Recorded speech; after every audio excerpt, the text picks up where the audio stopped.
Welcome, welcome everyone. This is from Neat Ampere and Bio for Neetian. இந்த பாட்டில் பார்த்தீங்கன்னா plastics பற்றி பார்க்கலாம். Okay, plastics are found in all plant cells and euglenoids and plant செல்ஸில் இருக்குது. யூக்ளினாய்டுன்றது monera protista fungi plant animalia இல்லை புரோட்டிஸ்டான்ற சொல்கிற ரெண்டாவது கிங்டமில் இருக்கக்கூடிய ஒரு டைப் ஆஃப் ஆர்கானிசம் தான் யூக்ளினாய்ட்ஸ்லையும் பிளான்ட் செல்லும் இருக்குது. யூக்ளினாய்டு வந்து புரோட்டிஸ்ட் வகை சேர்ந்தது. பிளான்ட் வந்து பிளான்டே அப்படின்னு சொல்லி தனி கிங்டம் இருக்குது. ஸோ பிளான்ட்டை தவிர்த்து வேறு எந்த கிங்டமில் எல்லாம் இருக்குன்னா புரோட்டிஸ்டில் இருக்குது. புரோட்டிஸ்டாவில் எல்லா ஆர்கானிசமும் கிடையாது, யூக்ளினாய்ட்ஸில் மட்டும்தான் இருக்குது. புரோட்டிஸ்டாவுடைய ஒரு டைப் ஆஃப் ஆர்கானிசமான அது புரோட்டிஸ்டுக்கு எக்ஸாம்பிள் வந்து யூக்ளினாய்ட்ஸ். அந்த ஆர்கானிஸில் மட்டும் பிளாஸ்டிட் இருக்குது அண்ட் பிளான்ட் செல்லில் மட்டும்தான் பிளாஸ்டிட் இருக்கும். These are easily observe under the microscope as a are large. Actually மைக்ரோஸ்கோப்பில் வச்சு பார்க்குறப்போ அது பெருசாக இருக்குன்னா ரொம்ப நல்லாவே தெரியும், ஈஸியாக இருக்கும். ஓகே, ஸ்ட்ரெயின் பண்ண வேண்டியதுலாம் இல்லை. They bear some specific pigments this impacting specific colours to the plants. இதில் பார்த்தீங்கன்னா பிளாஸ்டிக்கில் பார்த்தீங்கன்னா பிக்மெண்ட்ஸை கண்டெயின் பண்ணி வச்சுருக்கிற சில சாக்ஸ் போல் வச்சுருக்கோம். ஓகே, அந்த சாக்ஸ்குள்ளே பார்த்தீங்கன்னா பிக்மெண்ட்ஸ் கலரை தரக்கூடிய சப்ஸ்டான்ஸ் இருக்கும், அது பேர் பிக்மெண்ட்ஸ். பிக்மெண்ட்னால் கலர்ஸை தர்றது, அவ்வளோதான். ஸோ அதை வச்சுங்க தான் plastic. Impacting specific colours to the பிளான்ட்டுக்கும் சரி ஃப்ளவர்ஸ்க்கும் சரி இதுதான் ஆக்சுவலி. அந்த இலைங்கெலாம் கூட கலர்ஃபுல்லாக இருக்கும்ல, எல்லோ ஆரஞ்சு சம் பிளான்ட்ஸுக்கு அது தரது. ஏன்னா அதில் இருக்கக்கூட பிளாஸ்டிக்ஸ் தான்.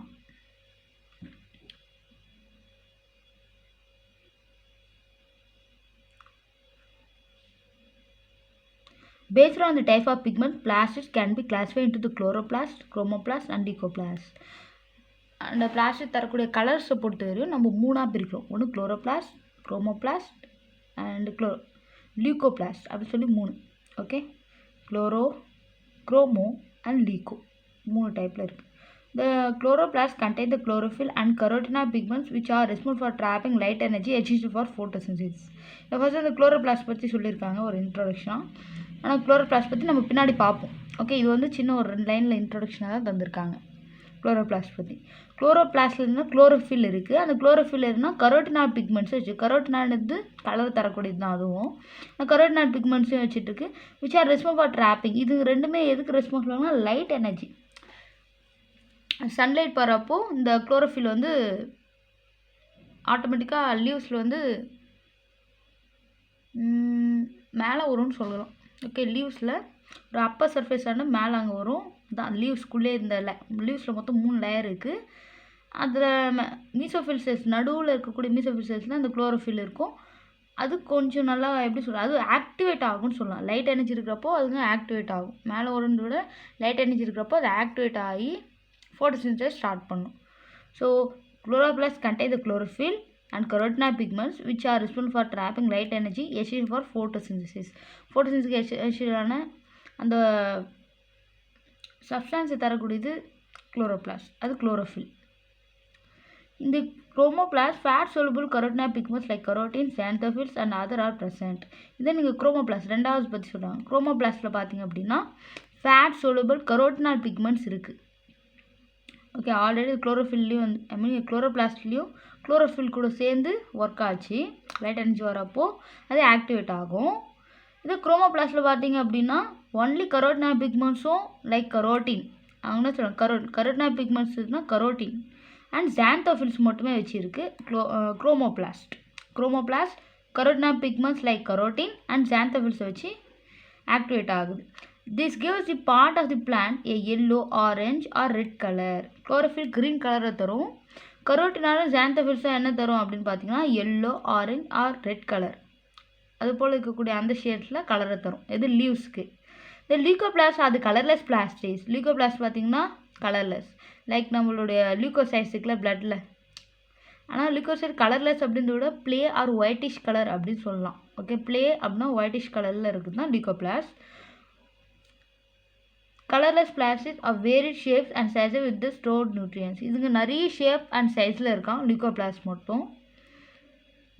அதுக்குள்ளே என்ன இருக்குன்னா நியூட்ரியன்ஸ் தான் இருக்கும். லியூகோபிளாஸ்ட் பார்த்திங்கன்னா எந்த கலருமே கிடையாது, ஒன்லி நியூட்ரியன்ஸ் தான் வச்சிட்ருக்கு. அமிலோபிளாஸ்ட் இது லியூகோபிளாஸ்டுடைய ஒரு வகை தான் அமிலோபிளாஸ்ட். அமிலோபிளாஸ்ட் ஸ்டோர் த கார்போஹைட்ரேட்ஸ். அந்த நியூட்ரியன்ஸ் என்னென்னு சொல்லியிருக்காங்க. அந்த நியூட்ரியன்ஸ்க்கு ஏற்ற மாதிரி அதை 3ஆக பிரிக்கிறோம். லியூகோபிளாஸ்ட்டை அது கண்டெயின் பண்ணி வச்சுருக்கக்கூடிய நியூட்ரியன்ஸ் வச்சு 3 டைப்ஸில் நம்ம பிரிக்க போகிறோம். அமிலோபிளாஸ்ட் வந்து கார்போஹைட்ரேட் ஸ்டார்ச் வச்சுருக்கும். எக்ஸாம்பிள் பொட்டேட்டோ உள்ளே இருக்குல்ல, இந்த நடுவில் இருக்கக்கூடிய அந்த பார்ட் வந்து மொத்தமே ஸ்டார்ச்சால் ஆனது. நீங்கள் பொட்டேட்டோ கட் பண்ணி நீங்கள் வாஷ் பண்ணப்போ கூட சம் ஒயிட்டிஷ் டாட்டாக இருக்க மாதிரி நம்ம கையிலே கூட நம்ம அதை பார்க்கலாம், அந்த ஸ்டார்ச். ஓகே, மொத்தமே ஸ்டார்ச்சால் ஆனது தான் பொட்டேட்டோ. அது அமிலோபிளாஸ்ட். லியூக்கோபிளாஸ்ட்டோ வச்சுக்கணும். அப்போ பொட்டேட்டோவில் என்ன பிளாஸ்டிட் இருக்குதுன்னு பார்த்தீங்க அப்படின்னா லியூக்கோபிளாஸ்ட் இருக்குது. லியூக்கோபிளாஸ்ட்டில் அதுவும் அமிலோபிளாஸ்ட் இருக்குது அப்படின்னு சொல்லலாம். இப்போ பிளாஸ்டிக்கு 3ஆக பிரிக்கிறோம். அதில் லியூக்கோபிளாஸ்ட்டை நம்ம 3ஆக பிரிக்கிறோம். புரியுதுங்களா? பிளாஸ்டிட் அது 3 டைப். அந்த 3 டைப்லேயும் லியூக்கோபிளாஸ்ட் இந்த 3rd டைப்பில் 3 டைப் இருக்குது. அமிலோபிளாஸ்ட் இஸ் ஃபர்ஸ்ட் டைப். அதில் கார்போஹைட்ரேட்ஸான ஸ்டார்ச்சை ஸ்டோர் பண்ணும். ரெண்டாவது, அதுக்கு எக்ஸாம்பிள் பொட்டேட்டோ. ரெண்டாவது எலியோபிளாஸ்ட் வந்து ஆயில்ஸ் அண்ட் ஃபேட்ஸை வச்சுக்கணும். எலியோ அப்படின்னாவே ஆயில்ஸ் தான் மீன் பண்ணும், ஆயில்ஸ் அண்ட் ஃபேட்ஸை மீன் பண்ணும் தான். ஸோ எலியோபிளாஸ்ட்ன்றது ஆயில்ஸ் அண்ட் ஃபேட்ஸை யூஸ் பண்ணும். என்டையர் லியூக்கோபிளாஸ்ட் எதனால்னா ஸ்டோர்டு நியூட்ரியன்ஸ் தான். அந்த நியூட்ரியன்ஸை நம்ம 3 நியூட்ரியன்ஸாக எடுத்து மெச்சாரிட்டியாக வச்சு பிச்சிருக்காங்க. அந்த ஃபஸ்ட்டு நியூட்ரியன்ட் இருந்தால் கார்போஹைட்ரேட்ஸ், ரெண்டாவது பார்த்தா ஆயில் அண்ட் ஃபேட்ஸ், தேர்ட் பார்த்திங்க அப்படின்னா ப்ரோட்டீன்ஸ். அந்த ப்ரோட்டீன்ஸை கண்டெயின் பண்ண வச்சுக்க பேர் நம்ம நெக்ஸ்ட்டாக பார்ப்போம். என்ன சொன்னால், இந்த எலியோபிளாஸ்ட் அது store oils and fats, whereas the aleuroplast store proteins. Aleuroplast என்ன பண்ணுது? ப்ரோட்டீன்ஸ் வந்து. So protein, carbohydrates, oil and fats 3 நியூட்ரியன்ஸுமே லியூக்கோபிளாஸ்ட் கண்டெயின் பண்ணியிருக்கு. அலிரோ அப்படின்னா வெயிட், கோதுமை இருக்குல்ல, ஸோ அந்த கோதுமை மாவுன்னு சொல்லுவாங்களாம். அலிரோன்றது க்ரீக் அண்ட் அமெரிக்கன் சைடில். ஸோ அப்படி அலிரோபிளாஸ்ட் அப்படின்றதுக்கு ப்ரோட்டீன்ஸ். ஏன்னா அந்த நீங்களும் விளம்பரத்தில் பார்த்தீங்க, 3 சப்பாத்தி சாப்பிடுங்க இல்லை 1 சப்பாத்தி சாப்பிடுங்க, உங்களுக்கு ப்ரோட்டீன்ஸ் கிடைக்கும், ஒரு நாளைக்கு தேவையான ப்ரோட்டீன். ஸோ அதுபோல் அலிரோன்றது கோதுமை சம்மந்தப்பட்டது. அது ஒன்றா கிடைக்கூட அந்த ப்ரோட்டீனை ஸ்டோர் பண்ணி வைக்க தான் அலிரோபிளாஸ்ட். ஏன்னா ப்ரோட்டீன்ஸை ஸ்டோர் பண்ணி வச்சுக்கு தான் அலிரோபிளாஸ்ட். ஓகே, அலிரோனா ப்ரோட்டீன் அர்த்தம். எலையோ பிளாஸ்ட் அப்படின்னு சொல்லியிருக்காங்களா, அந்த எலையோனா ஆயில்ஸ் அண்ட் ஃபேட்ஸ்னா, அமிலோ அப்படின்றது கார்போஹைட்ரேட்ஸை குறிக்குது. ஸோ இது 3மே லியூக்கோபிளாஸ்டுடைய வகைகள். இப்போது திருப்பி நம்ம குளோரோபிளாஸ்ட் பற்றி போக போகிறோம்.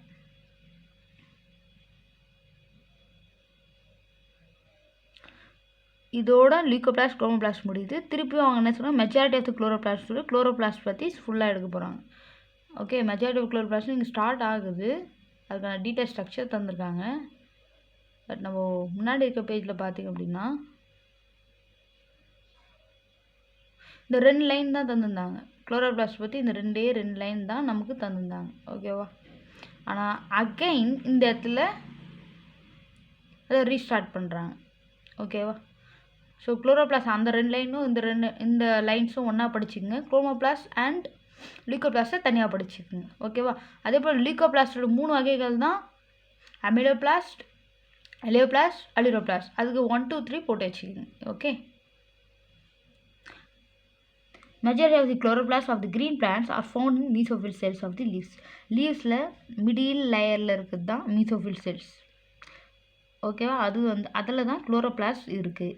திஸ் லீவ்ஸ் ஆர் லென்ஸ் ஷேப்டுனா நம்ம ஃபிசிக்ஸ்லாம் படிப்போம்ல, கான்கேவ் லென்ஸ், கான்வெக்ஸ் லென்ஸ் அப்படின்னு. ஸோ அதுபோல் ரவுண்டாக இது போல் லென்ஸ் தான் இருக்கும். இதுதான். ஓகேவா?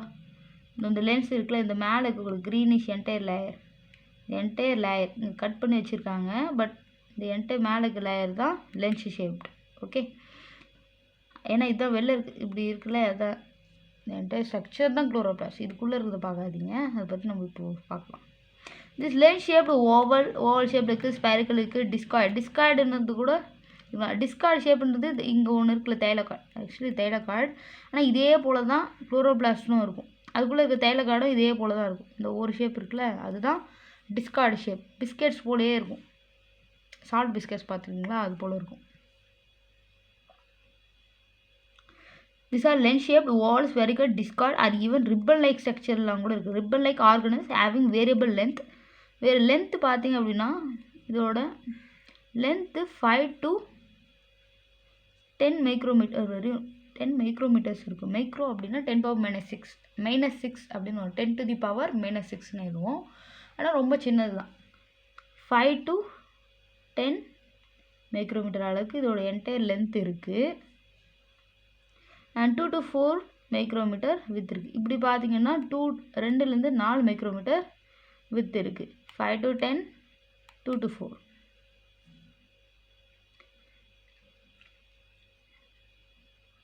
The number varies from 1 per cell of the chlamydomonas. Chlamydomonas பார்த்தீங்க அப்படின்னா அதோட ஒவ்வொரு செல்ஸ்லும் ஒரு குளோரோபிளாஸ்ட் தான் இருக்கும். திஸ் இஸ் ஆவரேஜாக இந்த ஒரு அனிமல் இருக்குது 1 per cell of the chlamydomonas. Chlamydomonas ஆர்கானிஸில் பார்த்தீங்க அப்படின்னா ஒரு செல்லுக்கு ஒரு குளோரோபிளாஸ்ட் தான் இருக்கும். க்ரீன் ஆல்கே, இதே க்ரீன் ஆல்கேயில் பார்த்தீங்கன்னா க்ரீன் ஆல்கேனா ஃபோட்டோசிஸ் பண்ணும். க்ரீன் அப்படின்னா குளோரோஃபில் இருக்குன்னு அர்த்தம். ஏன்னா இதுதான் இப்போ குளோரோஃபில் வச்சிங்கன்னா இந்த குளோரோபிளாஸ்ட் தானே. அதில் எத்தனை குளோரோபிளாஸ்ட் இருக்குது அப்படின்னு பார்த்தீங்க அப்படின்னா ஏன்னா மொத்தமே க்ரீன் கலர்லேயே இருக்குது. அப்போ அதில் எவ்வளோ குளோரோபிளாஸ்ட் இருக்கும்?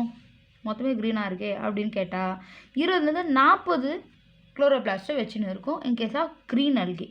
அதுவும் மீசோஃபில் செல்ஸில் வச்சிட்ருக்கு. ஓகேவா? இப்போ என்னென்னா ஒரு ஆர்கானிசம் இல்லை ஒரு பிளான்ட் இருக்குது. அந்த பிளான்ட்டோட லீவ்ஸில் பார்த்தீங்க அப்படின்னா இப்போ நான் பிளான்ட்டுக்கு சொல்கிறேன். பிளான்ட்டோட லீவில் மிடில் லேயரில் மீசோஃபில் செல்ஸ் இருக்குது.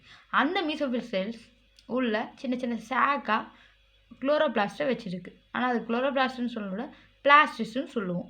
அந்த மீசோஃபில் செல்ஸில் என்ன இருக்குது? மீசோஃபில் செல்ஸுக்கு உள்ள நம்மளுடைய பிளாஸ்டிட் இருக்குது. அதோட சைட்டோபிளாஸ்டில் பிளாஸ்டிட் இருக்குது. அந்த பிளாஸ்டிடுக்குள்ள குளோரோபிளாஸ்ட் இருக்குது. அந்த குளோரோபிளாஸ்டுக்குள்ளே குளோரோஃபில் இருக்குது. ஓகேவா? அப்படி ஒவ்வொன்றா உள்ள அடுக்கா போயிட்டே இருக்கும்.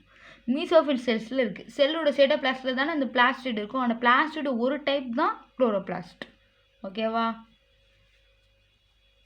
அதுக்கு பிளாஸ்டிட்னா தனியாக எடுத்துக்காதீங்க. பிளாஸ்டிட் சிலக்கு நேம் மட்டும்தான். ஓகே, பிளாஸ்டிட் அது என்னென்னா குளோரோபிளாஸ்ட் பிளாஸ்டிட். ஓகே, ஒன்றே ஒன்று தான்.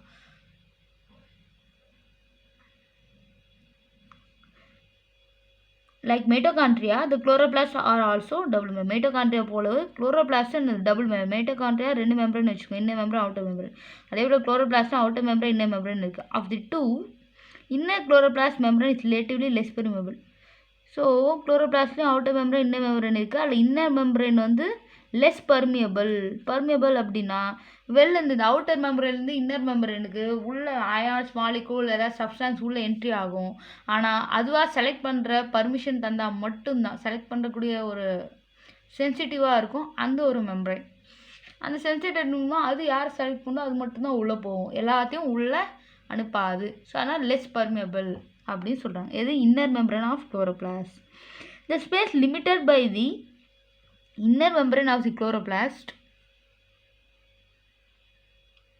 Inner membrane of the chloroplast is called the stroma.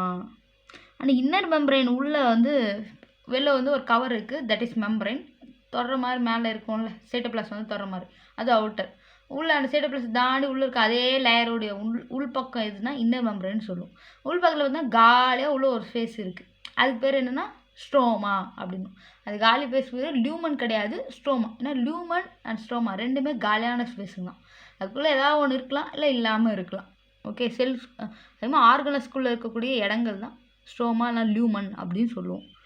அது ஆர்கனல் மட்டும் இல்லாமல் நம்மளோட பிளட் வெசல்ஸ்குள்ளே நடுவில் கேப் இருக்கும்ல, பிளட்டு போயிட்டு வரும், அது கூட லியூமன் தான். So inner membrane of the chloroplast call the stroma. இங்கே என்ன சொல்லணும்? குளோரோபிளாஸ்ட்டுக்கு ஸ்ட்ரோமான்னு சொல்கிறோம். A number of organised flattened membranous has call the thylakoids. இல்லை நம்பர் என்னென்னா உள்ள மெம்பரேன் கொண்ட சில காயின்ஸ் போல் அடுக்கி வச்ச மாதிரி ஒன்று இருக்குது. அதுக்கு பேர் மெம்பரேனோட ஒரு சில ஒரு பிஸ்கெட்னால் ஒரு காயின் போல் ஒன்று இருக்குது. அது பேர் என்ன? தைலகாய்டு.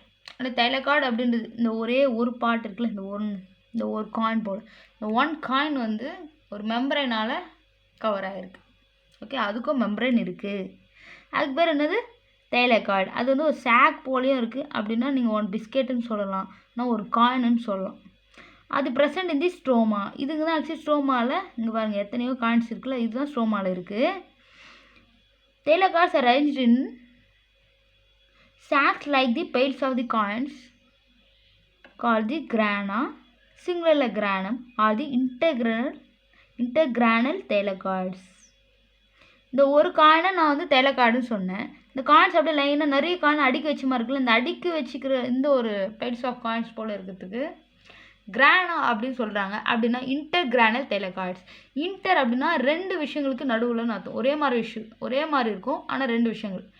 அது என்னென்னா இங்கே ஒரு தேலக்கார்டு கீழே தான் தேலக்கார்டு எல்லாமே தேலக்கார்டு தான் எல்லாத்தையும் ஒன்றா கம்பேர் பண்ணி அடுக்கி வச்ச மாதிரி இருக்குது. ஆனால் அதுக்கு பேர் இன்டர் கிரானல் தேலக்கார்ட்ஸ் அப்படின்னு சொல்கிறாங்க. இந்த ஸ்ட்ரக்சருக்கு பேர் என்ன அப்படின்னா ஒவ்வொரு தேலக்கார்டும் ஸ்டாக் பண்ணி வச்சுக்கலாம். அந்த ஸ்ட்ரக்சருக்கு பேர் என்னன்னா கிரானா அப்படின்னா இன்டர் கிரானல் தேலக்கார்ட்ஸ்னு சொல்லணும். இன்டர்கிரானல் தேலக்கார்ட்ஸ் நேம் நல்லா ஞாபகம் வச்சுங்க. ஏன்னா கிரானான்றது மட்டும் வச்சுக்கிறத இன்டர்கிரானல் தேலக்கார்ட்ஸில் ஞாபகம் வச்சுங்க. ஏன்னா எக்ஸாம்பிள் எப்படி வேணால் கேட்பாங்க. In addition, there are the flat membranous tubules called the stroma lamellae connecting the telecards of the different grana. Flat membranous tubules நடுவில் வந்து போகுது. ஒரு கிரானாக்கும் இன்னொரு கிரானாக்கும் நடுவில் கனெக்டிங் பிரிட்ஜாக இருக்குது ஸ்ட்ரோமா லேமெல்லே. ஏன்னா ஸ்ட்ரோமாவில் தான் இந்த என்டையர் காலிஃபிஷ்க்கு ஸ்ட்ரோமா, அதுக்கு நடுவில் இந்த போல் சின்ன சின்ன இங்கே பிரிட்ஜஸ் போல் இருக்குல்ல, அந்த ஸ்ட்ரோமா அந்த என்டையர் ஸ்ட்ரோமாவை ஒரு கவர் பண்ண மாதிரி ஆகிடுது. அதுக்கு பேர் ஸ்ட்ரோமா லேமெல்லே. லேமெல்லேனா கனெக்டிங் பிரிட்ஜ் போல் ஒர்க் ஆகுது ரெண்டு விஷயங்கள். அதனால தான் லேமெல்லே அப்படின்னு அதுக்கு அந்த பேர் வைக்கிறாங்க. இந்த செல்ஸில் கூட பிளாஸ்மோடெஸ்மேட்டா அப்படின்னு சொல்லி ஒரு லேமெல்லேன்ட்டு ஒன்று இருக்கும். ரெண்டு செல்ஸுக்கு நடுவில் வந்து சைட்டோபிளாஸ்ட்டை ஒன்றாக்கும். இங்கே ரெண்டு கிரானாத்தில் இருக்கக்கூடிய தைலக்கார்ட்ஸை ஒன்றாக்கிறதுக்கு அது வருது. இல்லை ஒரு தைலக்கார்டு எடுத்துக்குது, இல்லை ஒரு தைலக்கார்டு எடுத்து நடுவில் அப்படியே ஒரு கனெக்டிங் பிரிட்ஜாக இருக்கா. ஒவ்வொரு தைலக்கார்ட்ஸுமே ஒரு கிரானாவோட தைலக்கார்ட்ஸ் கூட கனெக்டடாக இருக்குது. ஓகேவா? ஆனால் எனி ஒன் ஆஃப் தி தைலக்கார்டு தான் சொல்லுவாங்க. எல்லா தைலக்கார்டும் இல்லை. இந்த ஒரு தைலக்கார்டு இன்னொரு தைலக்கார்டு ஆஃப் தி கிரானா அது கூட கனெக்டடாக இருக்குது. அந்த கனெக்டிவ் பிரிட்ஜ் பேர் stroma lamellae. Type of tubules அதுக்கும் மெம்பரேன் இருக்குது. ஆஃப் தி டிஃப்ரெண்ட் கேனா the membrane of the thylakoids enclose a space call the lumen. இந்த தைலக்கார்டுக்குள்ளே பார்த்தீங்க அப்படின்னா ஒரு ஸ்பேஸ் இருக்குது, அது லூமன் அப்படின்னு சொல்கிறோம், நாட் எ ஸ்ட்ரோமா. ஆனால் அதுக்குள்ளே என்ன இருக்குதுன்னு இப்போ பார்க்கலாம். The stroma of the membrane telecards enclose a space called the lumen. The stroma of the chloroplast அப்படின்னா இப்போது அந்த லூமனுக்குள்ளே எதுவும் இல்லை, தைலக்கார்டோட லூமனுக்குள்ளே எதுவும் இல்லை, ஜஸ்ட் காலியான ஒரு ஸ்பேஸ் இருக்குது, அவ்வளோதான். இப்போ என்ன சொல்லணும், ஸ்ட்ரோமாவை பற்றி திருப்பி வராங்க. ஓகேவா? The stroma of the chloroplast contains the enzyme required for synthesis of carbohydrates and protein.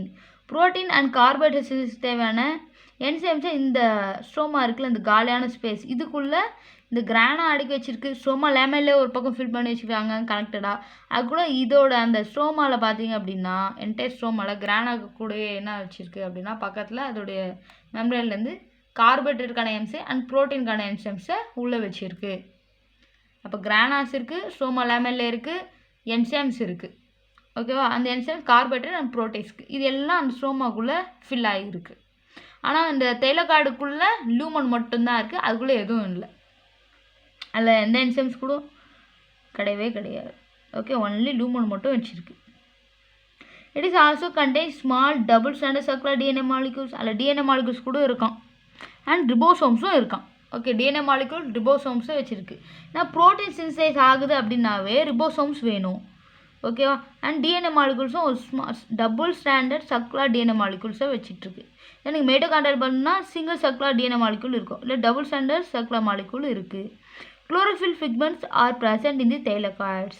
அப்போ அந்த தைலக்கார்ட்ஸில் என்ன இருக்குன்னா காலியான ஒரு லூமன் இருக்குதுன்னு சொன்னோம். பட் ஆனால் அதே லூமனில் தான் குளோரோஃபில் பிக்மெண்ட்ஸ் ஃபில் ஆகிருக்கு. வெறும் லூமன் மட்டும் இருக்குன்னு நம்ம சொன்னோம்ல, அந்த லூமன்லேயே என்ன இருக்குன்னா ஒரு பக்கம் லூமன், பட் அதுக்குள்ளே தான் இந்த பிக்மெண்ட்ஸும் இடம் பெற்றிருக்கு. அந்த லூமனுக்குள்ளே தான் இந்த பிக்மெண்ட்ஸ் தவிர வேறு எதுவும் இல்லை. ஓகேவா? Chlorophyll pigments are present in thylakoids. The ribosome of the chloroplast are smaller. Chloroplast இருக்குல்ல, அதில் இருக்கக்கூடிய ரிபோசோம்ஸ் ஸ்மாலராக இருக்குது. ஏன்னா ஆல்ரெடி சொன்னோம் டிஎன்ஏ மாலிகூல்ஸ் ரிபோசோம்ஸ் இருக்குது, கார்போஹைட்ரேட்ஸ் அண்ட் ப்ரோட்டீன் சின்தேசிஸ்க்கான என்சைம்ஸ் இருக்குது. அந்த என்சைம்ஸுக்காக அந்த ரிபோசோம்ஸ் இருக்குது, அது மூலமாக நம்மளுக்கு ப்ரோட்டீன் கார்போஹைட்ரேட் ப்ரொடியூஸ் ஆகும். அந்த ரிபோசோம்ஸ் அப்போ எந்த சைஸில் இருக்குது?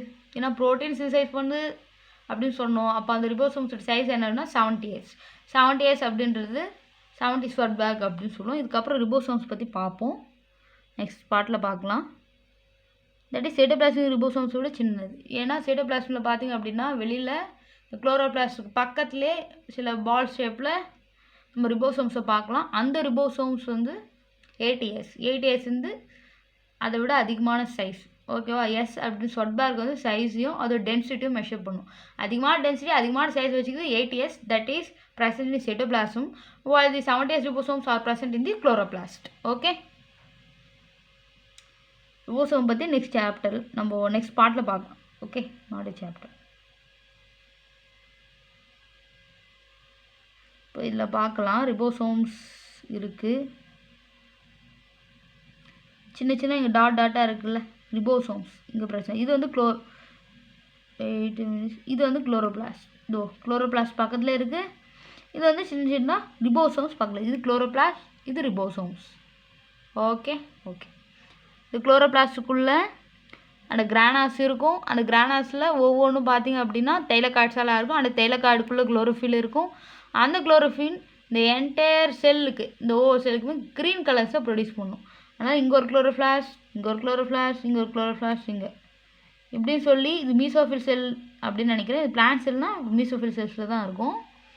ஸோ அந்த பிளான்ஸில் மீசோஃபில் செல்ஸில் இருக்கக்கூடிய ஒரு செல் ஸ்ட்ரக்சர் தான் அது நமக்கு எக்ஸாம்பிளாக சொல்லியிருக்காங்க. ஆனால் இது போல் குளோரோபிளாஸ்ட் எத்தனை இருக்குன்னா இங்கே மொத்தம் 5 தந்திருக்காங்க. உண்மையாக சொன்னால் 20லேருந்து 40 குளோரோபிளாஸ்ட் இருக்குமா பர் செல்லுக்கு. ஓகே, 20லேருந்து 40 குளோரோபிளாஸ்ட் இருந்து அந்த க்ரீன் அல்கேக்கு மொத்தமாக க்ரீன் கலரை தருது. இது பிளான்ட் செல்லுக்கு இங்கே 5 எக்ஸாம்பிளாக சொன்னாலும் 5 இருக்குது அது பிளான்ட்டில், அதுக்கு மேலே இருக்கும். இந்த சின்ன சின்ன குளோரோபிளாஸ்ட் மொத்தமே க்ரீனிஷ், இந்த என்டையர் செல்லே க்ரீனிஷாக ஆக்கிடுது. பக்கத்தில் ரிபோசோம்ஸ் இருக்குது.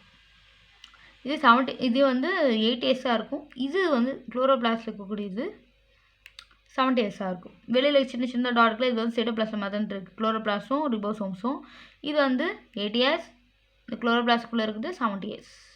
சைஸ் அதை விட சின்னதாக இருக்கும், அது டென்சிட்டியும் கம்மியாக இருக்கும். Thank you everyone. நெக்ஸ்ட் பார்ட்டில் ரிபோசோம்ஸ் பற்றி பார்க்கலாம்.